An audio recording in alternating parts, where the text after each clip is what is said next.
Kasi pambihira yung may kontak ka sa sa Underworld na mamamatay tao.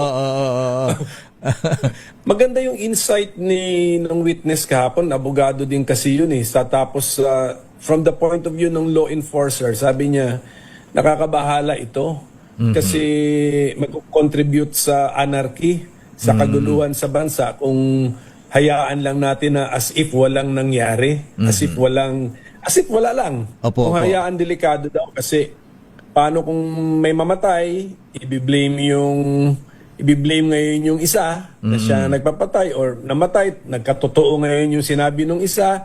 Tapos kung hayaan lang natin ito, sabi niya, lahat na lang ng tao o maraming tao magko-conditional threat. Sasabihin mo naman, conditional naman eh.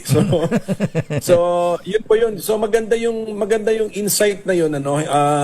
Hindi natin maisip yun everyday, pero from the law enforcer's point of view, ako yun ang nagustuhan ko sa insight niya. Kasi ang meat ng issue is inanunsyo na ng Vice Presidente na meron ng kontrata sa ulo ng 3 tao. Ibig sabihin, meron na siya nakausap na no joke, pumayag na. So ibig sabihin nun, inaanunsyo niya sa publiko, may kontrata na para dyan sa 3 taong yan. Paano kung hindi naman maiproduce sa Senator Coco sir yung sinasabing inupahan na magiging assassin? Threat kasi ang impeachment kasi ito eh. Okay. Impeachment ito, hindi naman ito talaga Yung proof beyond criminal reasonable case doubt, na, mga ganyan. Hindi to criminal case na ikulong si Vice President kasi nangontrata na siya ng assassin. Hindi ito. Ang kasong ito is tanggalin natin siya sa posisyon kasi delikadong manatili siya at magpatuloy bilang Vice President kung ganyan ang kanyang mga asal, kilos o pag-iisip. At idagdag na natin pati yung mga network niya, mga contact niya. Kasi pambihira yung may contact ka sa sa Underworld na mamamatay tao.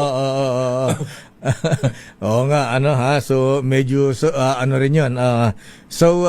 Ayan, isa pa, sabi, hindi, figure of speech lang yun eh. Ayan, pwede bang figure of speech yung mga ganung threat, Senator sir? Sa criminal case, gamitin mo ang depensa yon. Pero pagdating kasi sa impeachment, hindi naman ito, hindi ka naman ipapakulong dito eh. Ang aming point lang is mataas ka na opisyalis ng gobyerno, alis ka na dyan kasi delikado ka pala.